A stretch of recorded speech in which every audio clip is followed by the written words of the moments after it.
Queridos irmãos, a graça e a paz do nosso Deus, nós louvamos ao Senhor por esse privilégio de estar aqui com os irmãos, para refletirmos na palavra de Deus, né? Então é um privilégio estar aqui, nós queremos agradecer pelo convite, pelo carinho e por estarmos aqui, junto com essa agência do Reino de Deus, para refletirmos na palavra de Deus, né? O tema que nós temos para essa noite é o imensurável amor de Deus, né? O imensurável amor de Deus. É muito importante, interessante que nós possamos refletir nesse amor. Essa semana eu estava lendo um livro, um capítulo de um livro de Philip Yancey, um capítulo do livro Maravilhosa Graça, em que ele fala, no capítulo, sobre um pai cego de amor. Interessante que Philip Yancey ele narra a história de uma jovem que vivia num contexto rural e estava com um momento de crise com os seus pais. O pai estava dando em cima de algumas práticas daquela jovem, tipo pince, tamanho da sua saia. E um certo dia, depois de uma daquelas discussões, o pai sai do quarto, fecha a porta e aquela menina fica ali naquele quarto refletindo e pensando em dar um novo rumo à sua vida. O livro nos conta que aquela moça saiu da sua casa e se enveredou por outros caminhos. E lá fora no mundo, ela encontrou algumas oportunidades. Logo foi-lhe apresentada um homem com um carrão. E ali aquele rapaz a recepcionou, a recebeu lá no mundo, esteve ali ajudando na nova etapa da sua vida, apresentou vários prazeres, né? Proporcionou prazeres para aquela moça, e aí ela começou a refletir. De fato, o meu pai não queria que eu encontrasse a verdadeira felicidade. A história nos conta que um determinado dia, depois de estar cada dia mais descendo nessa vereda e a cada dia mais provando da prostituição, da droga, ela foi jogada para fora por aquele moço de sua casa. E ela estava lá fora, na rua, esquecida, abandonada, e ela chega a fazer uma reflexão: eu vou voltar para a casa do meu pai. Ligou uma vez e ninguém lhe atendeu o telefone. Uma segunda vez também fez e nada de alguém atender o seu telefonema. E uma terceira vez ela ligou e deixou gravado ali, naquela secretária eletrônica, a seguinte frase, né? Pai, eu estou voltando para casa. Mas se o senhor não estiver me recebendo, me esperando na rodoviária da nossa cidade, eu seguirei estrada rumo a outra cidade.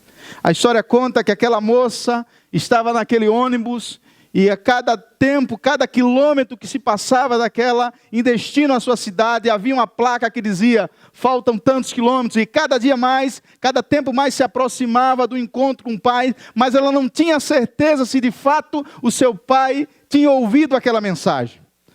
O livro conta que ela desceu na sua cidade e quando ela desce do ônibus, é recepcionada por toda a sua família.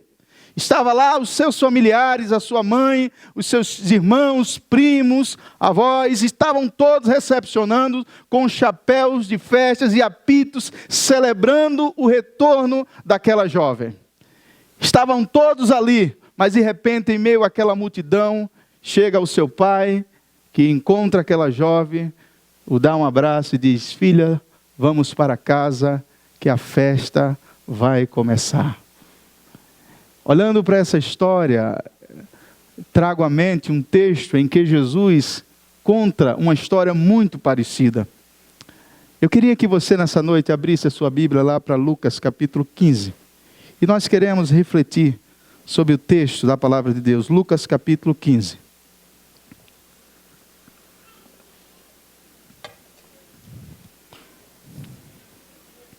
Lucas 15. Nós faremos a leitura do verso 11 até o término do capítulo. Lucas capítulo 15, verso 11 e os seguintes. Todos encontraram? Amém? Diz assim a palavra de Deus: Jesus continuou: um homem tinha 2 filhos. O mais novo disse ao seu pai: Pai, quero a minha parte da herança.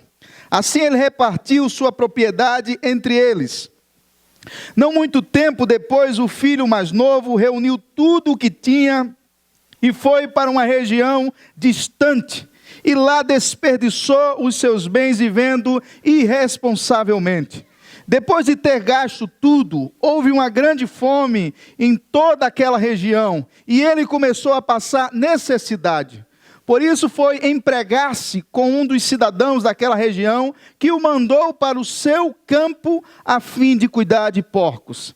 Ele desejava encher o estômago com as vagens da alfarrobeira que os porcos comiam, mas ninguém lhe dava nada. Caindo em si, ele disse: quantos empregados do meu pai têm comida de sobra, e eu aqui morrendo de fome? Eu me porei a caminho e voltarei para meu pai, e lhe direi: Pai, pequei contra o céu e contra ti, não sou mais digno de ser chamado teu filho, trata-me como um dos teus empregados. A seguir levantou-se e foi para o seu pai. Estando ainda longe, seu pai o viu e, cheio de compaixão, correu para o seu filho e o abraçou e o beijou. O filho disse: Pai, pequei contra o céu e contra ti, não sou mais digno de ser chamado teu filho. Mas o pai disse aos seus servos: depressa, tragam a melhor roupa e vistam nele, coloquem um anel em seu dedo e calçado em seus pés, tragam um novilho gordo e matem-no. Vamos fazer uma festa e alegrar-nos, pois esse meu filho estava morto e voltou à vida, estava perdido e foi achado. E começaram a festejar o seu regresso. Enquanto isso, o filho mais velho estava no campo. Quando se aproximou da casa, ouviu a música e a dança. Então chamou um dos servos e perguntou-lhe: o que está acontecendo? Ele lhe respondeu: seu irmão voltou, e o seu pai matou o novilho gordo, porque o recebeu de volta são e salvo. O filho mais velho encheu-se de ira e não quis entrar. Então seu pai saiu e insistiu com ele. Mas ele respondeu ao seu pai: olha, todos esses anos tenho trabalhado como escravo ao teu serviço, e nunca desobedeci às tuas ordens, mas tu nunca me destes um cabrito para eu festejar com os meus amigos. Mas quando volta para casa esse teu filho, que esbanjou os teus bens com as prostitutas, matas o novilho gordo para ele. Disse o pai: meu filho, você está sempre comigo, e tudo que eu tenho é seu, mas nós tínhamos que celebrar a volta desse seu irmão e alegrar-nos, porque ele estava morto e voltou à vida, estava perdido e foi achado.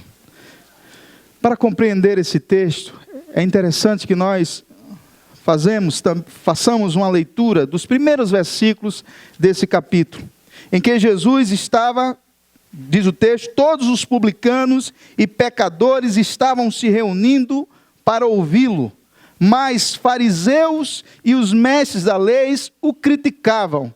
Esse homem recebe pecadores e come com eles. O que é que estava acontecendo aqui? Jesus estava recebendo um grupo de pessoas que eram um grupo marginalizado, pessoas que faziam parte do grupo de pecadores e pessoas também que eram publicanas. Ou seja, numa cultura judaica, essas pessoas eram marginalizadas, pessoas esquecidas, pessoas que deveriam estar separados dos judeus. E estava lá Jesus falando, ensinando a essas pessoas. O texto diz que essas pessoas, esses publicanos e pecadores, iam até Jesus. Eles se reuniam e iam até Jesus para ouvir o ensino do Mestre, para ouvir o ensino de Jesus. E aparece um outro grupo, o grupo dos intelectuais, o grupo dos mestres, o grupo daqueles que eram separados para a lei, os fariseus e escribas, e ver aquela cena e começam a criticar e dizer: olha esse, ele está junto, ele recebe essas pessoas, esses pecadores, esses publicanos. Com essa reflexão, com essa crítica, Jesus passa a contar algumas parábolas. É interessante que a primeira parábola, Jesus diz de um grupo de 100 ovelhas e uma que se perde, e o pastor deixa as 99 e vai em busca da que se perdeu e traz de volta e faz uma festa. Vamos festejar, porque eu achei a ovelha que estava perdida. Depois ele conta uma outra parábola, que é a parábola de uma moeda, de uma dracma que se perdeu dentro da casa. E a mulher espalha todos os móveis e ali, quando encontra aquela moeda perdida, ela faz uma festa.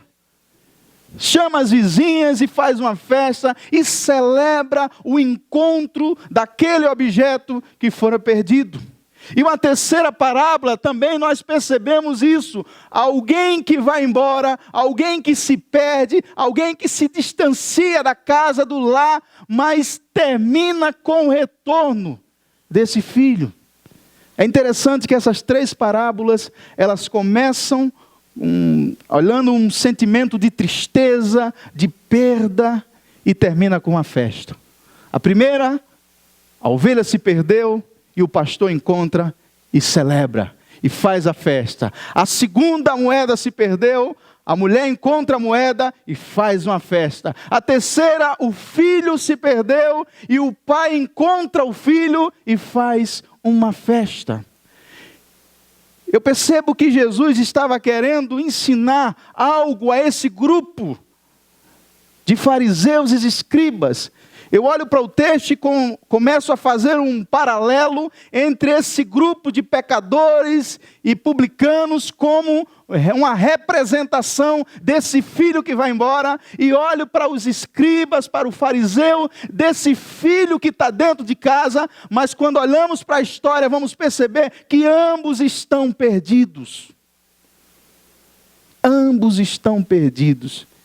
E eu queria que nessa noite, queridos, nós pudéssemos pensar nesse imensurável amor de Deus. Imensurável amor de Deus.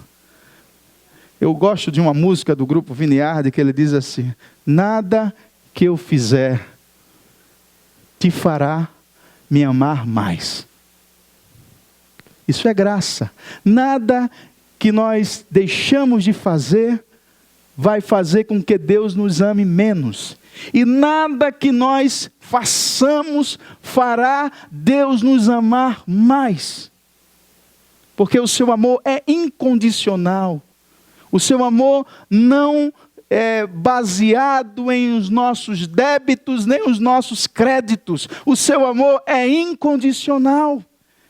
E por isso que nós olhamos para esse amor e entendemos que esse amor é um amor imensurável. É um amor que nós não conseguimos compreender a grandeza, a profundidade, a extensão desse amor. E nós percebemos isso nessa parábola. Eu queria que nós, queridos, refletíssemos nessa seguinte frase: o amor de Deus é o mais poderoso meio para trazer um pecador de volta ao relacionamento com Ele. Então, o amor de Deus é o mais poderoso meio que Deus usa para trazer um pecador de volta a um relacionamento com Ele.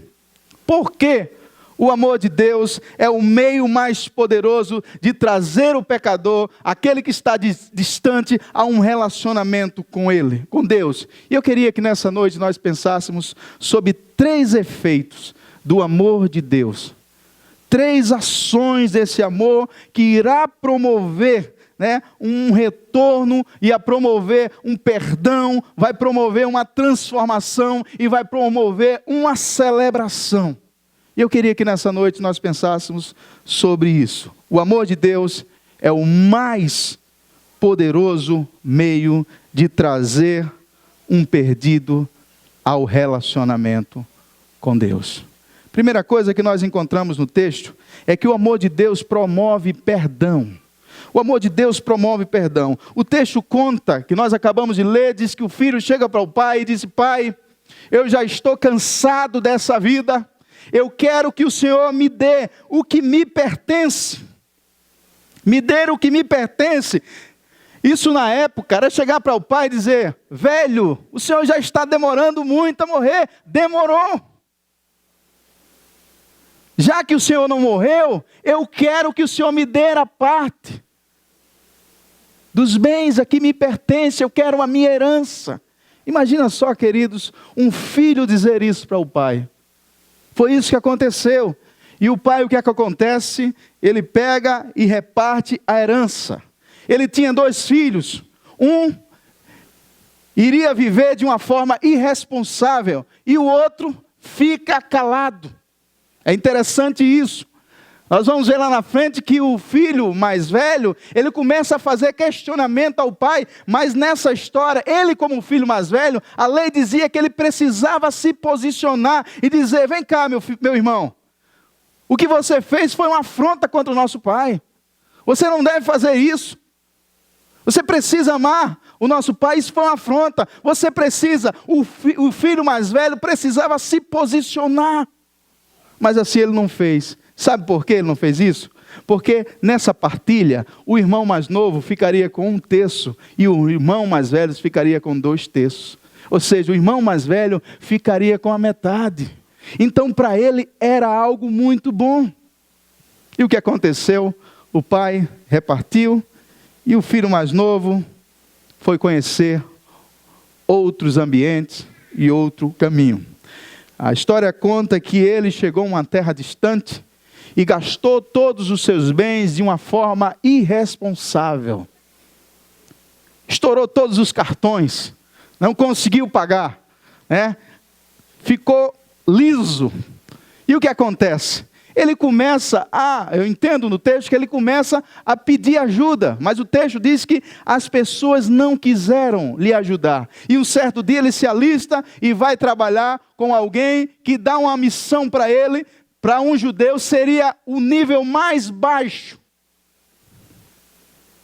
que alguém poderia alcançar, era cuidar de porcos. E ele estava lá.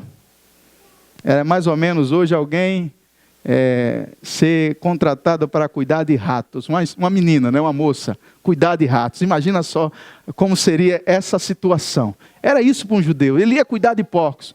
Mas o texto diz que naquela região estava acontecendo uma crise muito grande, uma seca extraordinária. Comida estava sendo escasso. Ele queria se alimentar das vagens de alfarrobas que comiam os porcos, mas ninguém lhe dava. E um certo dia ele faz uma reflexão e diz assim: na casa do meu pai, os seus empregados têm muitas comidas. E eu aqui estou querendo me alimentar de vagens e alfarrobas e ninguém me dá. Sabe de uma coisa? Eu vou voltar para a casa do meu pai. Ele faz um projeto, ele faz um discurso, ele escreve um discurso e tem um plano de retornar à casa do pai. E diz assim, o texto diz que ele caindo em si. Às vezes nós ouvimos pessoas dizer: olha aqui, ele se arrependeu, mas de fato não houve um arrependimento agora. Ele diz: eu vou voltar para a casa do meu pai e vou me apresentar para ser um dos seus trabalhadores. Notem, lá ele estava refletindo: os trabalhadores do meu pai têm muita comida, aqui eu não tenho nada. Então eu vou chegar para o meu pai e vou pedir para que ele me contrate. Eu entendo que esse rapaz não estava arrependido. Ele queria voltar para a casa do pai porque estava passando por um momento de muita dificuldade e escassez e não tinha alimento. E ele diz assim: eu vou chegar para o meu pai e vou dizer: pai, eu pequei contra os céus e contra ti, não sou digno de ser chamado teu filho, me recebe como um diarista. É isso que ele faz. E a história conta que aquele rapaz volta. Quando ele volta, o pai o vê de longe. Eu fico imaginando aquele pai, no momento da despedida, em que aquele filho sai e diz: eu vou viver a minha vida. Estou nem aí contigo, pai.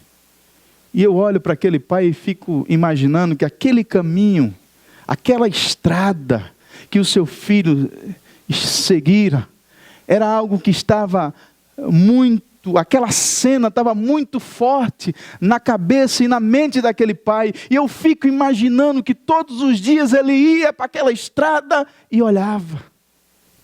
Foi nessa estrada que o meu filho se enveredou. Foi nessa estrada que o meu filho foi embora. E um certo dia, aquele homem olha para aquela estrada e quem vem voltando? E aí que nós queremos ver, queridos, os efeitos do amor de Deus na vida de um pecador, na vida de um filho que está distante, na vida daquele que está distante de Deus. E esses efeitos irá promover algumas coisas na nossa vida. A primeira coisa que esse amor imensurável do Pai vai promover é o perdão. Nós percebemos isso, vai promover o perdão. Olha só o que diz o verso 20. A palavra de Deus diz: a seguir levantou-se e foi para o seu pai. Estando ainda longe, seu pai o viu e cheio de compaixão, correu ao seu filho e o abraçou e beijou. Percebemos aqui que há um perdão por parte do pai, demonstrado pela sua compaixão. O pai se compadece do filho. E o pai tem compaixão do filho. Compaixão é sentir a dor do outro. O pai olha para o filho e sente a dor. É impactado por a cena que ele está vendo. E o pai encontra o seu filho, corre ao encontro do filho. Algo que eu noto nessas parábolas, que todas as três há uma ação daquele que busca. Na primeira, o pastor vai lá e traz de volta a ovelha. Na segunda, a mulher procura e acha a dracma. Na terceira, você poderia dizer, o filho foi ao encontro do pai. Mas não, nós vemos que o pai corre ao encontro do filho. E quando aquele pai chega diante do seu filho, ele dá um abraço. E se nós fôssemos fazer uma leitura mais literal desse texto, diz que ele deu vários beijos. E quando aquela cena acontece, sabe o que o filho diz? Diz: pai, eu pequei contra o céu e contra ti. Já não sou digno de ser chamado teu filho. O que faltou? Na sua encenação, no seu projeto, ele queria voltar para casa porque ele estava querendo um emprego. Ele estava interessado. O mesmo interesse que ele teve em ganhar a vida, pedindo a sua herança, ele também estava interessado no retorno. Diz: eu vou voltar, vou dizer ao meu pai que pequei contra ele, mas eu quero que ele me aliste como um diarista. Eu quero ter um relacionamento de patrão empregado. Eu quero receber algo. Eu quero fazer algo, mas quero também receber algo.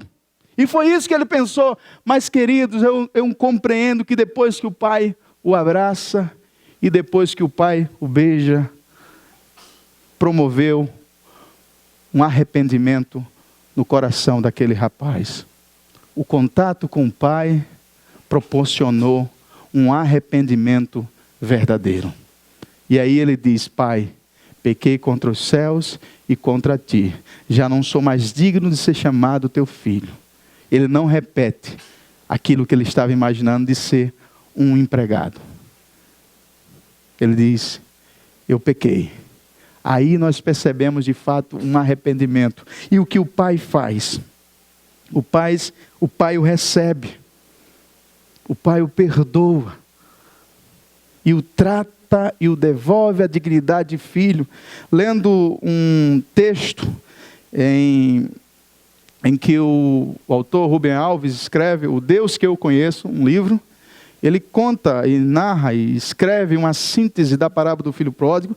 Essa síntese também é citada pelo pastor Ed René em uma das suas mensagens.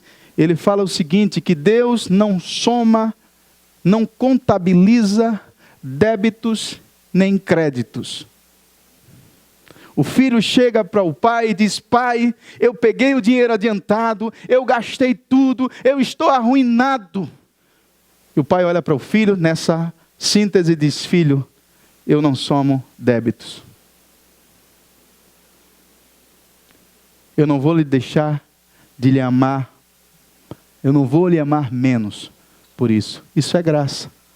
É sermos amados sem que mereçamos. O pai perdoa o filho. E esse perdão é demonstrado por essa compaixão. Esse perdão é demonstrado por não contabilizar os débitos do seu filho. E esse perdão é demonstrado pelas ações desse pai. O texto diz que ele viu de longe. Ele estava atento. Havia uma esperança no retorno daquele menino. Fico imaginando que todos os dias ele olhava para aquele caminho, mesmo que doía o coração, porque foi esse caminho que meu filho fez, mas eu tenho a esperança que ele vai voltar.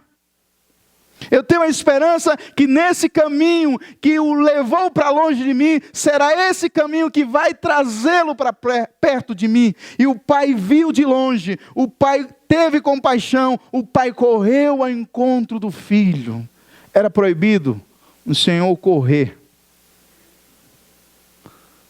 Se passasse um senhor correndo na rua, isso era proibido na lei judaica. Mas o pai rapidamente corre ao encontro do filho. Por quê? Eu compreendo que aquilo que aquele menino fez era algo que chocou aquela vila. E muitas pessoas olhavam para aquele menino: esse menino fez muito mal com esse pai. E talvez, naquele retorno, as pessoas pudessem ir de encontro àquele menino e o agredir, o machucar, e até poderiam que matasse. E o pai estava atento. E nesse encontro, nessa corrida ao encontro do filho, ele se encontra com o filho, ele beija e abraça, ele também protege de coisas que poderiam acontecer com esse menino. E queridos irmãos, o que Jesus está ensinando nessa parábola é que o amor de Deus, quando alcança o nosso coração, Ele perdoa os nossos pecados. Nós somos perdoados. Deus não está contabilizando os nossos erros, para no final dizer: está vendo? Lembra aquele dia, aquele erro que você cometeu, está registrado aqui. Eu às vezes compreendo que o nosso pensamento é um pensamento como tinha aqui os judeus, de um Deus carrasco, de um Deus que pune, de um Deus que está o tempo todo observando qual será o nosso próximo deslize para nos punir.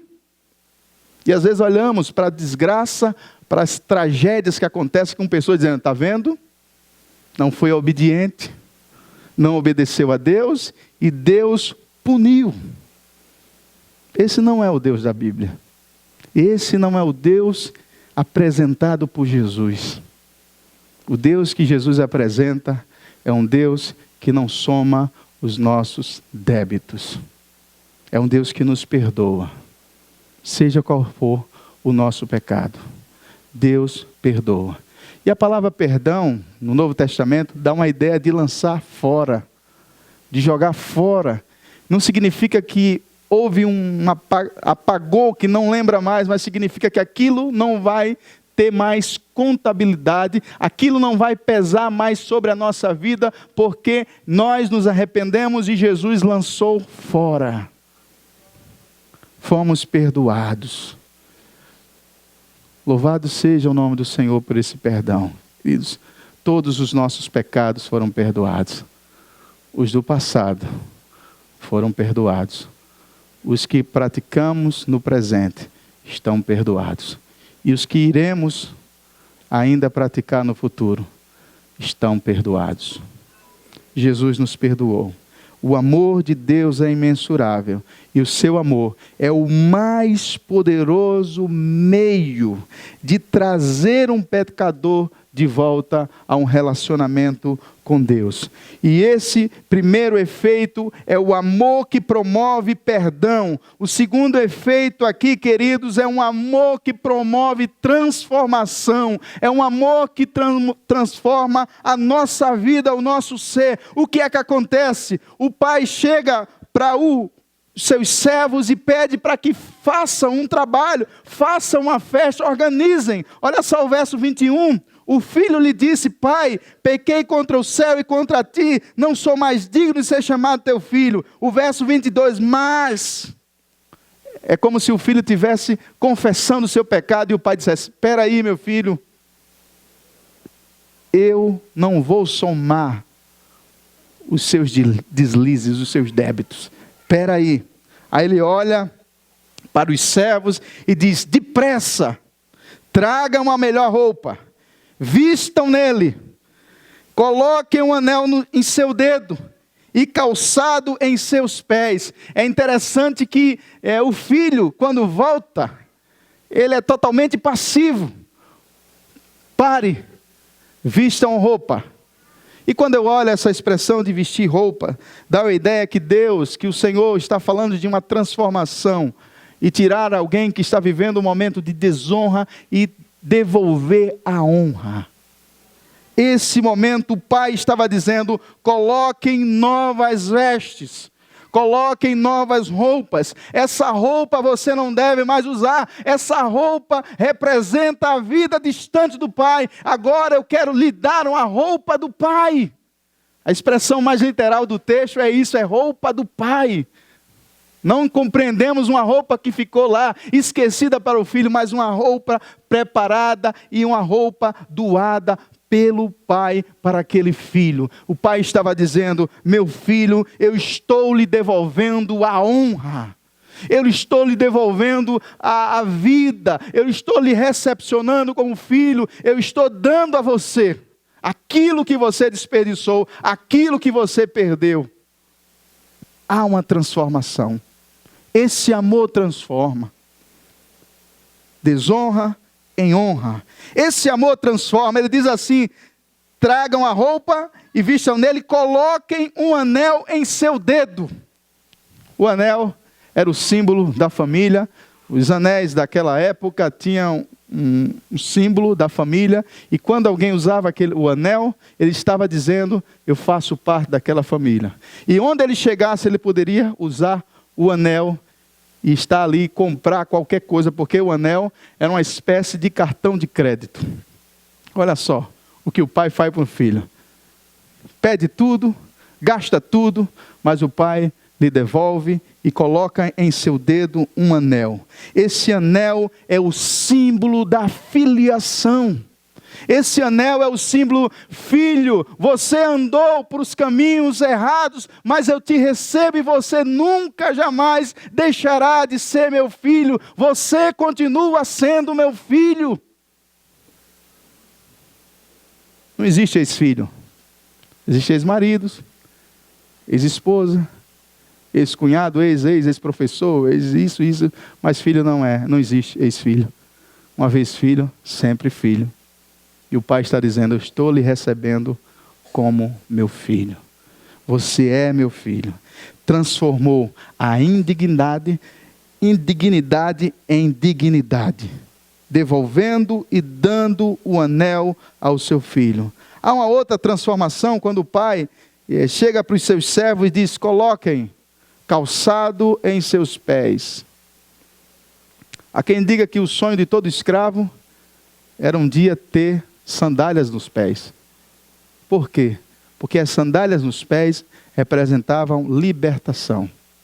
Eu estou livre. Eu não sou mais escravo. Eu estou livre. E quando o filho chega descalço, acredito, sendo escravo por sua própria escolha, escravo do pecado, e quando ele retorna ao pai, o pai diz: coloquem sandália em seus pés. Ele pensava em ser escravo, mas o pai coloca escravo à disposição dele. Aqui você não é escravo, aqui você é filho. Coloquem sandália em seus pés. Devolve. Em vez de separação, de servidão, o Pai o exalta.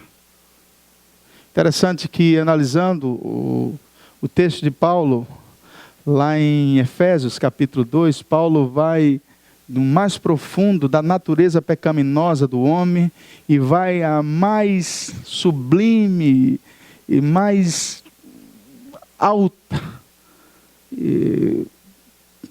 mais alto conceito da soberania de Deus. Dizer que nós estamos mortos nos nossos delitos, nos nossos pecados. Nós estamos afastados, nós estamos distantes. Vivendo segundo os nossos pensamentos, vivendo segundo as nossas necessidades carnais, vivendo segundo a direção do inimigo das nossas almas. Mas o texto diz que, mas Deus, sendo rico em seu amor, por causa do seu grande amor, nos ressuscitou juntamente com Cristo e nos fez assentar em lugares celestiais, juntamente com Cristo.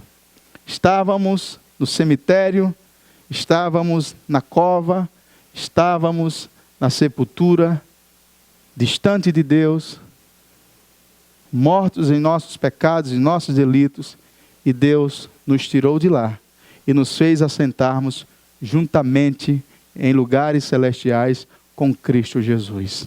Foi o que aconteceu. O filho estava distante e o pai o traz de volta e devolve a honra, devolve a dignidade e lhe dá de volta uma exaltação. Não é servo, não é escravo. Ele foi exaltado, ele tem a posição de filho porque ele é filho. E aqui, querido, olhando para isso, nós compreendemos que de fato esse amor é imensurável. Nós não conseguimos compreender, às vezes nós estamos muito presos a uma cultura judaica, ou seja, se eu sou obediente, Deus me abençoa. Se eu sou desobediente, Deus me pune. Ensinamos às nossas crianças, cuidado mãozinha onde pega, cuidado olhinhos, o que você está vendo, porque Deus lá do céu está olhando para você. E se você... A criança vai aprendendo desde pequeno, né? Se você errar, existe um Deus lá no céu, que é um Deus carrasco, que vai lhe punir. Isso não é graça. A graça é um amor incondicional. A graça é o Deus que nos ama sem que nós mereçamos. A graça é Deus que nos ama independente dos nossos débitos, independente dos nossos créditos. Ele continua nos amando, querido, porque o amor de Deus independe de nós. O amor de Deus não tem nada a ver conosco. O amor de Deus tem tudo a ver com Deus. Primeiro efeito desse amor é que promove perdão.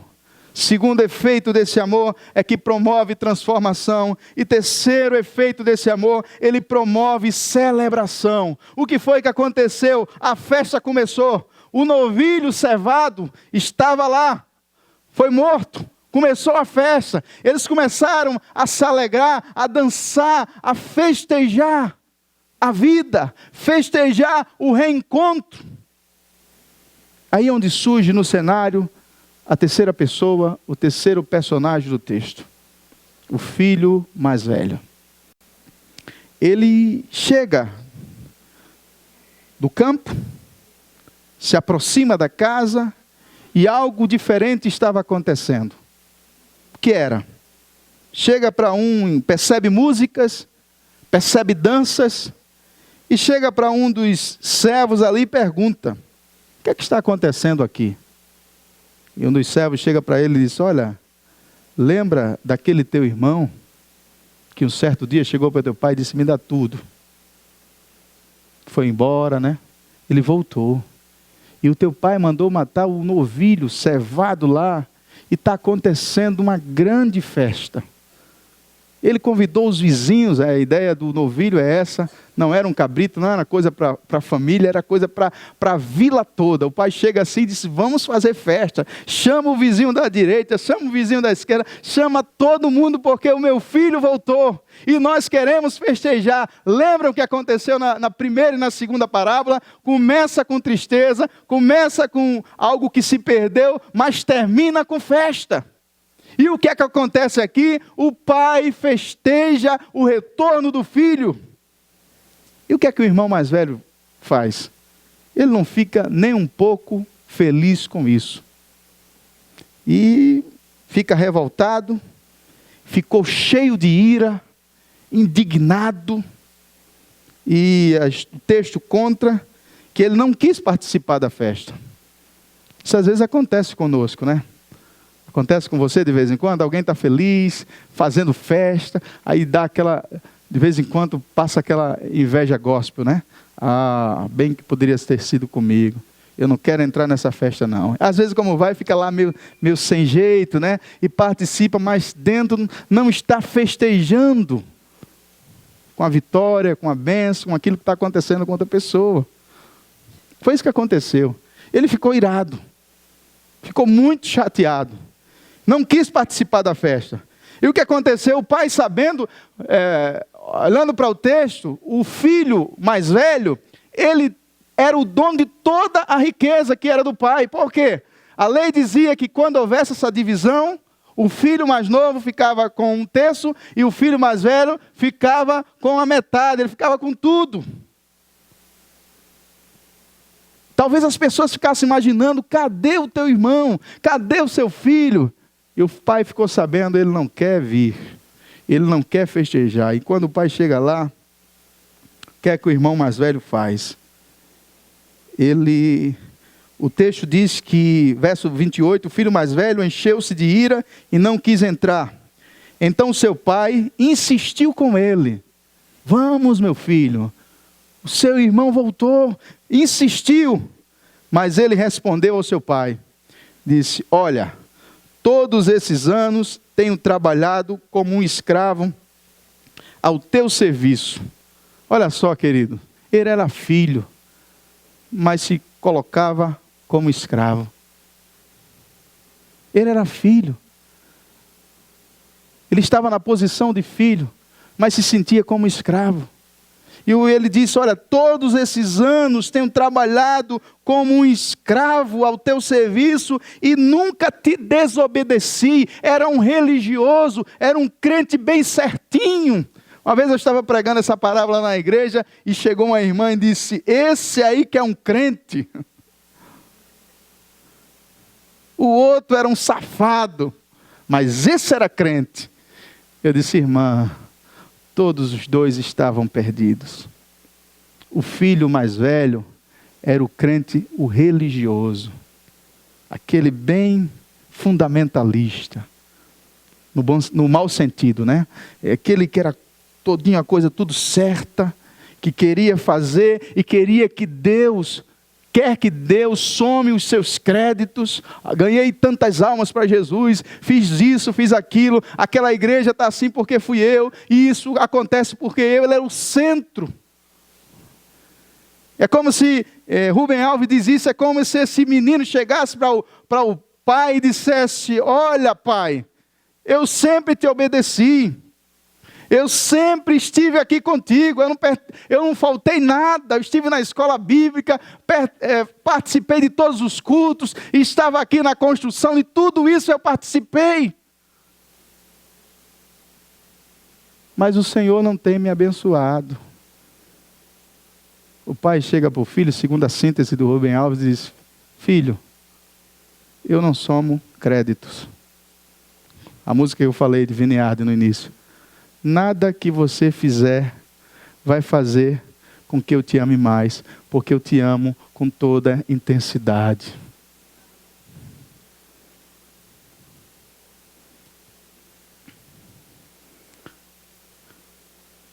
O amor promove perdão, o amor promove transformação e o amor promove celebração, festa. Esse amor de Deus tem esse poder de fazer com que, mesmo em meio às lutas, adversidades, às crises, os problemas, nós possamos sentirmos felizes e provar da verdadeira felicidade, como Paulo menciona na carta aos Filipenses, ele estando preso, mas ele incentiva as pessoas que deveriam ficar felizes, deveriam ser felizes, se alegrem no Senhor, se alegrem no Senhor. Ora, Paulo preso, incentiva que as pessoas celebrem a alegria, a vida.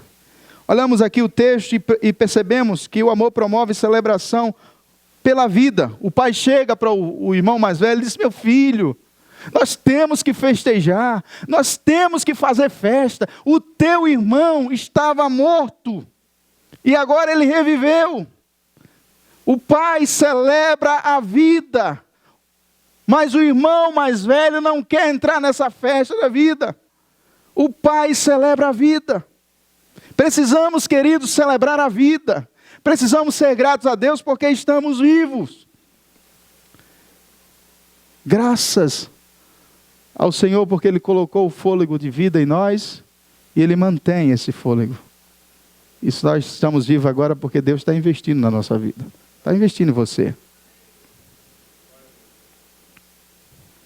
O amor promove celebração de vida. O amor promove uma celebração pelo reencontro. O pai chega para o filho e diz: filho, o teu irmão estava perdido e foi achado. É um momento de festa, é um momento de festejar, é um momento de se alegrar. E o filho não fica feliz. A história termina, queridos, com o pai dizendo: meu filho, você está sempre comigo. A herança era toda dele. E tudo o que eu tenho é seu. Mas nós tínhamos que celebrar a volta desse seu irmão. E alegrar-nos porque ele estava morto e voltou à vida. Estava perdido e foi achado. E a história termina, queridos, com o filho mais velho calado. Lembro-me do jovem rico. Era um perfil de alguém que todos os pais e mães queriam para ser os seus candidatos a genro. Era alguém que tinha dinheiro. Essa cultura, no nosso contexto, isso pesa muito. Era alguém que era religioso. Cumpria os mandamentos. E um certo dia Jesus tem um encontro com esse rapaz e diz assim: você obedece os mandamentos? Sim, direitinho. Eu sou um crente sério, obedeço os mandamentos. E Jesus muito bem, pega tudo o que você tem e distribui e dá aos pobres. O que é que aquele rapaz faz? Ele dá as costas para Jesus e segue triste. Cala-se diante daquele desafio de Jesus. O que acontece com esse rapaz? O desafio que o pai lhe faz é: meu filho, venha festejar, venha celebrar, venha se alegrar. O filho, o seu irmão que estava morto, tornou a viver. O seu irmão que estava perdido foi achado. É um momento de festejar, é um momento de entrar na festa, é um momento de salmodiar, de cantar, porque há uma grande festa. O rapaz não quis. E aí faz sentido entender o início do capítulo 15, em que Jesus falava para publicanos e pecadores. Havia um interesse dos pecadores e dos publicanos ouvir a mensagem de Jesus. Mas existia um outro grupo, que era representado pelos fariseus e os escribas que criticavam. Penso que Jesus representa o grupo dos pecadores, dos marginalizados, daqueles publicanos, daqueles que estavam excluídos, como esse grupo é representado por esse irmão que estava perdido e volta. E esses que eram os detentores da lei, que eram os intelectuais, continuam achando que tem Deus e representam o irmão mais velho. E a história termina com o que estava distante voltando e o que está dentro continua dentro, mas está distante. Isso serve para a nossa reflexão. Com quem mais você se parece? Aquele que tem um coração quebrantado, como diz Davi, um coração quebrantado o Senhor não despreza. Se Davi estivesse em nosso contexto, nosso tempo hoje, ele não seria nem professor de escola bíblica, não seria nada. A gente não colocaria Davi nem para recepcionar os irmãos, porque os deslizes que ele cometeu. Mas ele tinha algo de extraordinário, que era um homem que se quebrantava e trazia o seu coração em pedaço para Deus e dizia: Senhor, eu pequei, mas está aqui o meu coração quebrado, em pedaços. E eu sei que um coração que está desse jeito, em pedaços, o Senhor não despreza. E é assim que eu trago o meu coração a Ti, em pedaços. E de fato, é isso que entendemos no texto. O distante volta e o que está dentro, continua dentro, mas continua perdido. Que Deus possa fazer com que nós continuemos a refletir nessa palavra. E pensemos nisso. Deus não soma os nossos débitos e Deus nem soma os nossos créditos. Nada que fizermos ou deixarmos fazer vai fazer com que Deus nos ame mais ou nos ame menos. Porque Ele já nos ama de uma forma intensa, com todo o seu amor. Diz Agostinho de Hipona que Deus nos ama como se nós fôssemos as únicas pessoas para sermos objeto do seu amor. Deus ama você como você fosse o ser único no mundo para ser amado por Ele. Deus não nos ama porque somos muitos de uma forma dividida. Deus nos ama de uma forma intensa e por isso que nós dizemos que o seu amor é incondicional e o seu amor é imensurável. Que Deus aplique essa palavra no seu coração, que essa palavra possa mudar a nossa vida, assim como tem mudado dia após dia. Tá certo? Deus abençoe e vamos orar. Curva a sua cabeça. Queria orar com você.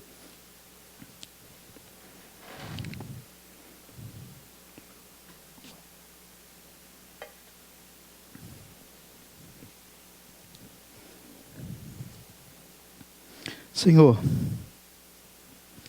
obrigado pela Tua palavra, Senhor.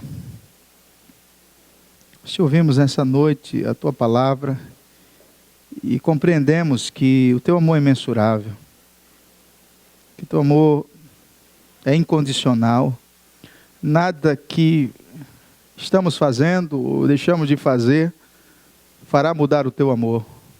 E nós queremos Te agradecer por isso, porque somos objeto do Teu amor. Obrigado pela Tua presença aqui, Jesus. O Senhor prometeu que estaria aqui.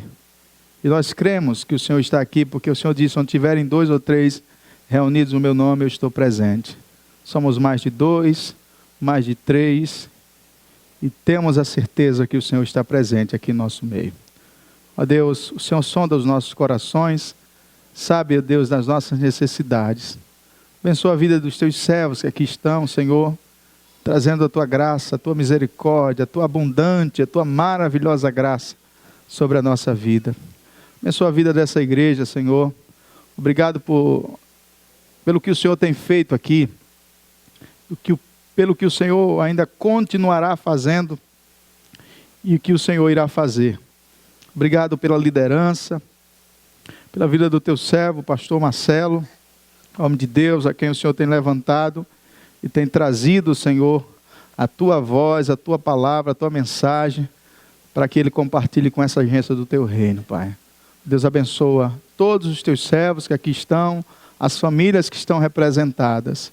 Te agradecemos, ó Deus, por tudo, ó Deus, e nós pedimos a Tua bênção, em nome de Jesus. Amém.